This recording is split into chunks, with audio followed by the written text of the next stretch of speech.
Hey, Jennifer, welcome to the show. I'm super stoked to be here, Mr. Steve Sims. And so you should be. I said, Tony Robbins, the one and only and beautiful Cameron Howard, you are a powerhouse as a copywriter, but you're also a young, pretty blonde. How does it benefit you with people that underestimate you? There's there's a quote that our dear friend Joe Polish told me: "Charm and disarm." Ooh, that's good. But no, I'm being serious because we've known each other for years, okay? And you really are an incredible copywriter. What your company? What is the name of your company? Let's plug it thick and fast. ConsciousCopy.co. ConsciousCopy.co. ConsciousCopy.co. All right, so you got to check her out. As I say, all the brilliant people rely on her, so she is that good. But you are a charming, fun-loving girl. Do people literally start speaking to you and go, well, I want someone that's good at copy, but surely this young woman can't be that good? Do you ever get underestimated like that? Probably. But I don't, it's not even in my kind of realm of awareness. Like I'm sure that there's people who are, underestimating me, but I just don't even focus on that, honestly. So how do you begin a conversation? So for a start, people see you on the website, they come to you. How do you commence a conversation to find out if they're worthy to be in your wheelhouse? Well, when I would do more copywriting related stuff, it mainly, always starting conversations with being super curious of others. So regardless of whether they were underestimating me or not, I'd always start conversations first with really getting to know the other people. And then if there is an element of that, maybe underestimating or like, who is this woman or whatever it may be, I would say I probably would lead with just some of like the client roster. Yeah, because that usually showcases I know my shit. So leading in with your credibility. Yeah. Talking about credibility, Cameron Howard came out with a brilliant book, Vivid Vision, and we're both friends with him. So a big shout out to Cameron. But you actually did something a little bit more. You took it a lot further. So how did that relationship with Cameron start? And what is your Vivid Vision process? And I believe you actually have something going on. So talk to us about the relationship and what is Vivid Vision through you guys. Yeah, so back in 2015, I believe it was, I was just starting my copywriting business, ConsciousCopy.co, and I went out for dinner with a couple friends of mine, and Cameron was invited. And so he was talking about what he does. I was sharing about what I do, and he was like, and I was really just getting started with my company and was like that, just bootstrapping it. Team member was only me.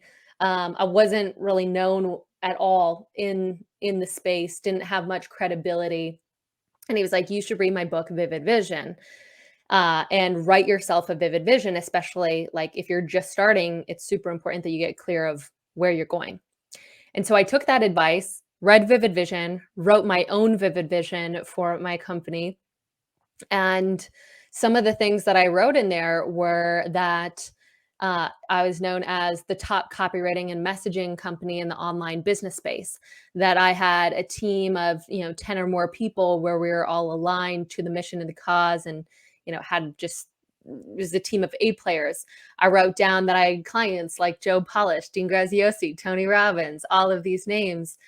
And after writing and creating my own Vivid Vision, within 4 months, there was like wild synchronicities that started to come true, where I got introduced to Joe Polish, who, as we know, like opens up the whole world, and me getting introduced to other epic people like Dave Asprey and Bedros Killian and JJ Virgin and all these amazing people that have become my friends. But at first they were clients. And so I started to see, oh, wow, this vision is becoming my reality real fast. And so I was telling Cameron, I was like, this shit is amazing. Like, we got to let everybody know about this process. And one of the things he shared was a lot of the clients that he was coaching, these CEO clients, they would really struggle with writing their vision. They would have clarity in their mind, but they would get stuck every time they would turn it, try to turn it into words in the written form. So he was like, "You're a copywriter. Would you be open to maybe interviewing some of my clients, have them pay you, but then interview them on their vision, help them organize it, write it, and then help them turn theirs into a vivid vision?" And so that was back in 2000, end of 2015, early 2016. And I was like, absolutely, let's do it. So I started doing that, started gaining a lot of momentum, started hiring on other team members, and Cameron and I collaborated on it as partners. And so fast forward to today, and we've helped over my team and I have helped over 400 CEOs or entrepreneurs one-on-one through our Vivid Vision process, where we help them clarify what their vision is. We help them communicate it and then turn it into a physical document that they can use to like recruit top talent, align their current team, just stay focused and motivated as the founder, align their partners, clients, vendors, all of that. So that's kind of the journey to now. Now, let me start again. Vivid Vision. It's not actually a very big book, but it's incredibly powerful. Yeah, it's a great book. So we tell everyone to go out there and grab Vivid Vision. We'll put a link on it here. But in your skill as copywriter, and I want to kind of like change your pivot for a second. You have actually completed your vision itself, and you are well regarded as a top drawer, top shelf copywriter. What does that look like, and what are the common mistakes people make today when they think of drafting their own copy, whether it be for their website, their messaging, their emails? What's the common mistakes people make? I'd say the number one mistake is thinking that like copy and content are the same thing. You could be a good writer, but be a terrible copywriter, because the goal of content and for most writing is for people to understand you. The goal of copy is for people to feel understood. And copy is really salesmanship in print. And so often people forget to really shine the spotlight on like, who is it that I'm trying to communicate to? What's going on in their world? What stories are they making up? Really understanding the psychology of who it is that they want to motivate into action. And then it's similar to sales. There's a very specific process that you follow to really capture someone's attention, create interest, really have them move into action. And yeah, so got to shine the spotlight on the end user. And here's a how long's a piece of string question, because I've had personal experience of this. For anyone that's out there that's got a product or a service, and they're either building up a website, or they're building up a funnel, what kind of budgets should they start with to start talking to a semi-decent copywriter? It ranges so much. It really does. It'd be like, if someone asks you like, "Hey, what's it going to cost for like an epic experience?" You're probably like, "Well, do you want a helicopter? Do you want Elton John showing up?" Like, so same thing goes with that. It depends on your niche, what your product is, what kind of funnel you're looking to build, and also what you already have set up in place. I think another mistake that a lot of business owners make is they'll hear like, "Oh, copy is salesmanship in print." They assume that that is the be all end all, but it really is understanding first the strategy, what it is that you're trying to accomplish, what is the messaging and positioning and the copy that needs to be created for email sequences, landing pages, sales pages, etc. But then having, the right lead gen in place, as far as like, where are those people coming from? How warmed up do they need to be in order to be ready to take action? So, for example, like a sales page, depending on some of those factors, if you wanted a sales page written on the low end, that could be like $3,000, anywhere up to, there's copywriters who will only charge like a percentage of their revenue generated. That's what a lot of the OG copywriters used to do, like a Clayton Makepeace, where he's known as one of the greats. He would just get paid on the licensing, or excuse me, not licensing, but a percentage of what the overall sales were, which could be in the hundreds of millions, you know? On a rev share. I've had personal experience of when, ignorance is bliss until it costs you something. And I remember at the early age, especially getting involved with Joe and being introduced to these copywriters that were literally charging anywhere from $3,000 for a couple of words to hundreds and hundreds of thousands of dollars, and thinking, oh my God, that's expensive. But there's nothing more expensive than wasting your energy on copy that doesn't work. Mhm. And bad copy can actually send out a message and can actually live out there in the digital world where people are like, what the hell is this about? So if someone was on that verge and thinking, well, hang on a minute, it's the classic, I don't know what I don't know. And what you've already shown us is that there's a structure. And a Mhm. lot of people don't know the footsteps. They don't know the roadmap or the Mhm. structure that's necessary from pretty little words to concluding the transaction. So if someone wants to get involved in that and they're new, what are the steps for them to understand what it is they need? Mm, well, one of the biggest beliefs that I have is even if you're like a founder, um, entrepreneur, is to have a base level of knowledge in marketing and copywriting, even if you're not going to be the writer, so that you do know what good copy and bad copy actually looks like. So there's like a lot of our clients who on our copywriting site at consciouscopy.co, where like they'll go through a course or they'll go through one of our programs just so that they have awareness of the foundation. But also there's some really good books out there too. Breakthrough Advertising is an amazing book. The Advertising Solution by Brian Kurtz and Craig Simpson is one of my favorites. Um, there's uh, what are a few other like learning some from some of the greats, whether it's like David Ogilvy or Gary Halbert, finding some things online and just studying it to have that base information is a great place. And you mentioned that you actually have courses. Do you teach people how to write good copy? Yeah, we do. Mhm. So what's that look like? If anyone's out there thinking, well, hang on a minute, what does that look like? So tell us about the course. So I have just a really simple signature course called the Connect and Convert course. It's like super short, punchy copywriting course where we go over the five, I call it the 5 C's to writing copy that connects and converts. So the first one is how to write copy that captures attention. The second module is how to create interest when it comes to copy. How do you tell stories? How do you create a good hook? How do you come up with your idea?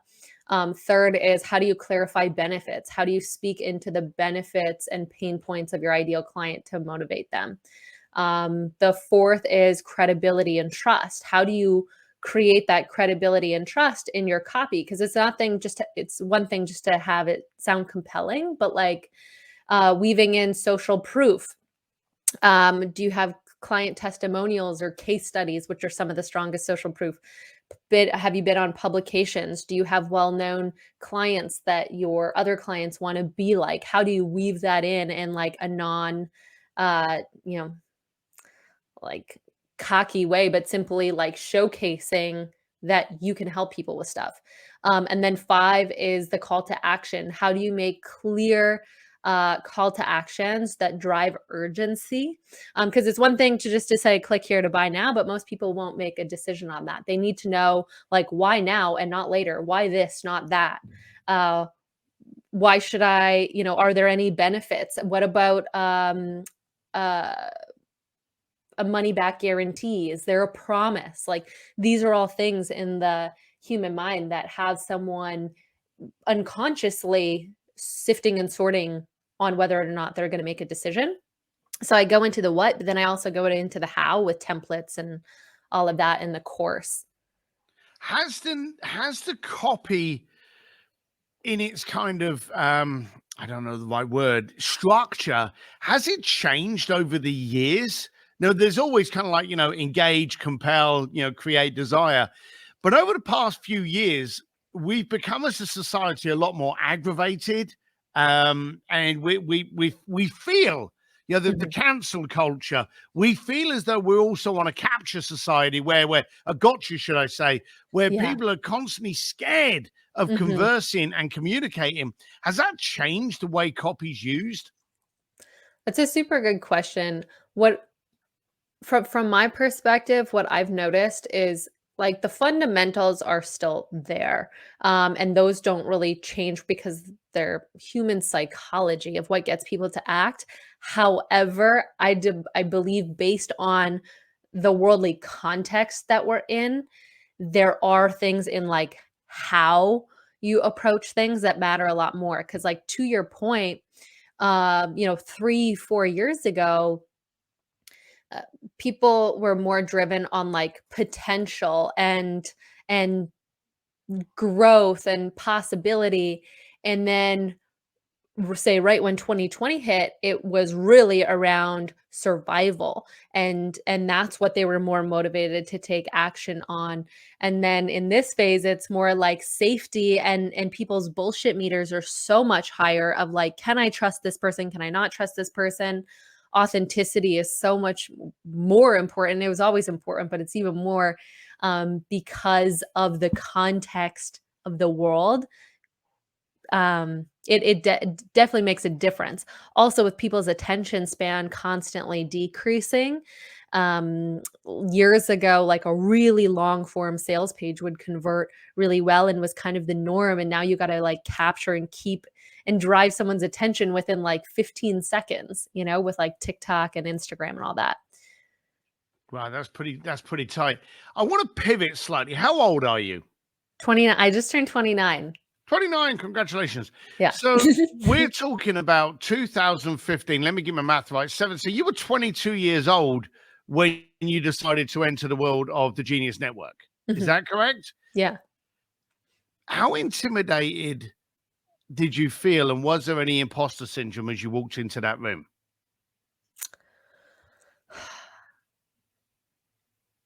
Um, Honestly, I kind of feel like more imposter syndrome now than I did when I was 22, because when I was 22, I was like a little like clueless. I was just like, this is awesome.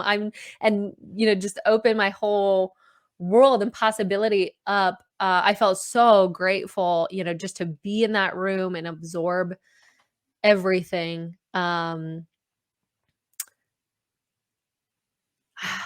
Yeah, so intimidated, not so much, but I honestly think, because I was, like, partially oblivious. So it's just, like, having a good time. Ignorance is bliss. Yeah. But what I want to know is what happened at the age of 22 to inspire and maybe even aggravate to go, hey, this is the room I need to be in. Whereas a lot of 22-year-olds Mm. would either be too scared to get in that room, or the opposite, I don't need that room.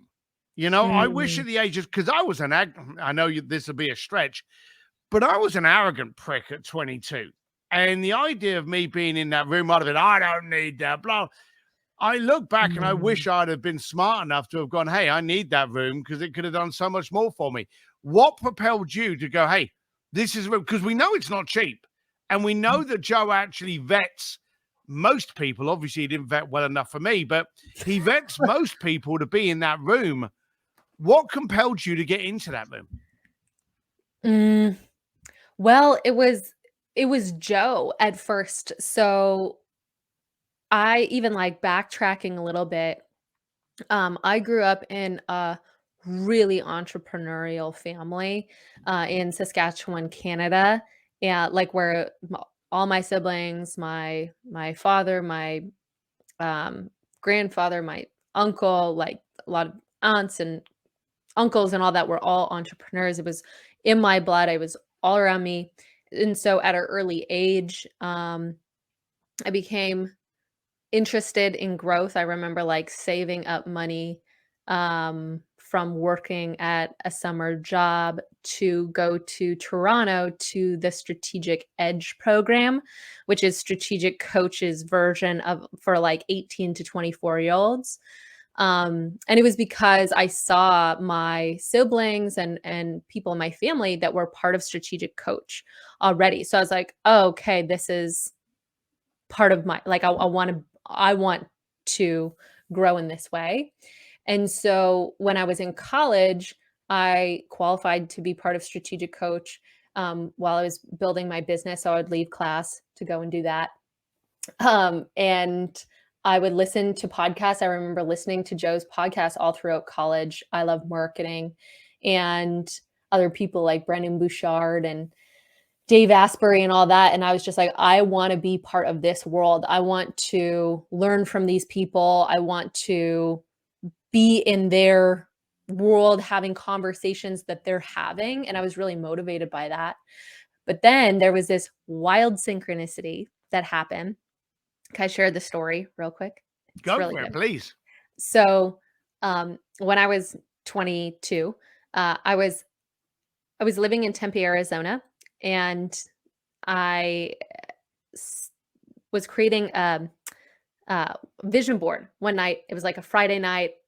Was hanging out home by myself, which is kind of funny for like a 22-year-old. But I was building this vision board, and I found this home that I totally fell in love with, that was in Paradise Valley, up on the top of Camelback Mountain. And so it was on the website Zillow. So I printed it off, put it on my vision board, put my vision board on my wall. And then I would go through my morning routine every morning. I would look at my vision board and kind of just get in the state. So fast forward only 16 days after creating that vision board, I had a friend of mine, which was Renee Arya, which we both know. Yeah. She was in town because I was living in Tempe, which is a part of Phoenix. And she was like, hey, I'm in town. I would love to have a conversation with you. I had this little podcast at the time, which honestly didn't have many viewers at all or listeners. But she was like, she didn't know that. She's like, I would love to like maybe be on your podcast. And I was like, that would be awesome. And so she's like, let's have it at my friend's place. I'll send you the address. So she sends me the address. I drive up from Tempe. The address is taking me to Paradise Valley, up to Camelback Mountain. I pull in the driveway, and I was like, this house looks really familiar. She opens up the door, lets me in. I look around, my jaw drops. I'm like, this is my freaking house. And sitting on the couch was Joe Polish. It was his house. And I couldn't believe it. And I'm just like, this is my effing house. And he's like, we had never met before. He's like, no, this is my house. I was like, no, this is my house. He's like, no, I own this house. And then I pulled up a photo of my vision board. I was like, no, this is the house on my vision board. And it was the exact house. Like, even in the photo that I had, there was this like really cool looking coffee table with a really unique piece of art, because we know Joe loves art. And then that exact coffee table and piece of art was right there in reality, because he was selling the house, and I found it on Zillow. So what are the chances, right? So then him and I hit it off, and that was I was like, I've been listening to your podcast for years. And he's like, well, I'm having a Genius Network meeting tomorrow in Tempe, which happened to be a mile away from where I lived. And he was like, you're a copywriter. Well, let's see how good of a copywriter you are. You can come to the meeting, sit downstairs, and let's see what you can do. Write some copy in real time. And then we'll see if maybe we'll want to hire you afterwards. So that was my freaking chance. So that was the first meeting that I attended. And then, shortly thereafter, that I think, whatever that was, maybe the 6 months or a year after, I joined Genius Network. So that's how I initially got in the room. But as soon as I got in that room, I was like, I got to be in here. I got to figure out what I got to do to make sure that I can stay in this room, because those are the conversations I wanted to be having. And it up-leveled me so much, just to learn the wisdom from people that clearly had things figured out. And I really believe that group just, it's been now 6 years, or 6. Yeah, I think 6. It's collapsed the timeline for me of the results. Like what would have probably taken me 10, 20 years, I was able to achieve a lot faster because of that group. It's funny that you look at that group and think, oh, they've got that stuff. they know their shit, when we're all a bunch of fuck ups and failures that are just working out as we go along. But when you're screwing up at that level, you learn more. So I remember a friend of mine once turned around and said, it's great to be in a room full of failures because they're the most educated. And Joe's group, with respect, are a group of serial failures that have allowed it to refine them and not define them. And it's funny how you're actually reeling off the Brendan Bouchards. And we've got to give a shout out to Dean Jackson, who's the co-host of Joe Polish's podcast.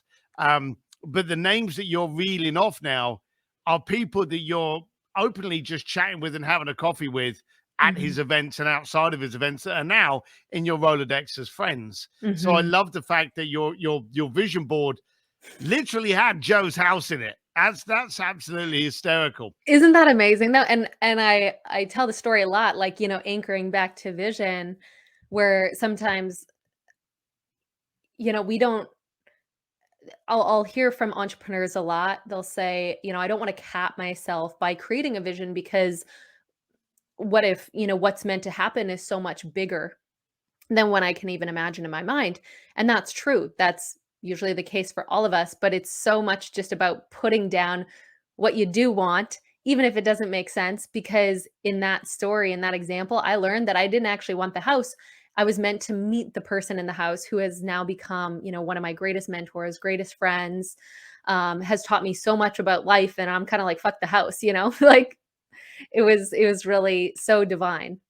Yeah, we've used the word vision a lot in this. Vivid vision, vision boards. I've always viewed a vision board as a roadmap. It's a journey, and this is where I'm going at the moment. If I look at my life, for argument's sake, and if I looked at what my vision board was when I was 18, 20, 25, 30, I'm in a different location today, because you don't have to go, oh, I've got here, this is it. It's not finite. It's part of the journey. So I'm glad you've actually used the word vision quite a few times. You've actually taken vivid vision further now. And what is your next? What are you doing with it? You told me earlier. Tell the listeners what you're actually doing with it. Yeah. So, like with Vivid Vision, what Cameron and I have partnered on, the idea of a Vivid Vision, it is like a 5 to 6 page document that paints a vivid picture of exactly what you want your business and life to look like 3 years into the future, as if it's already happened. And so, like I shared, we've helped hundreds of entrepreneurs and CEOs through the process. But one of the biggest things that I was noticing is some of them would come in and they're like, I want help communicating my vision, but they weren't clear of what their vision was to begin with. And so we decided to create a Vivid Vision retreat, where it's solely designed. It's, 4 days, beautiful San Diego, for entrepreneurs, with the whole purpose of just helping them unpack and gain clarity of where they want to take their business and life next. Whether it's, they got to the initial milestone. I just had an entrepreneur that I talked to who built a multiple $100 million business. And he was like, all of the visions and goals that I've had up to this point have become my reality, and I have nothing to really look forward to now. Or there's others who, they want to make a pivot, but they don't exactly know what that pivot looks like. And my belief is that, similar to like an acorn that can grow into a huge oak tree, we actually know what our vision is all the time. Like, our vision is a North Star within us that is always guiding us, if we remove all of the shit, all of the blocks, to be able to get to it. And so the whole 4-day in-person retreat is designed to help the entrepreneur really clarify and then communicate what their next vision is for the future. And we do a lot of cool shit like breath work and cold plunges, and have Cameron come in and do a presentation. Yeah, but I love it. Where can people find out about details on this? That is at vividvisionretreat.com. And when is it? The one that we have coming up is March 23rd through 26th of 2022. And then we'll have some later on in the year as well. All right. So if they missed this one, if they were late in getting to this podcast, then the new dates will be always reflected on that URL, correct? Yep. All right, perfect. I love the sound of that. So is that your biggest challenge and excitement at the moment? Is that your big project? Yeah. Yeah.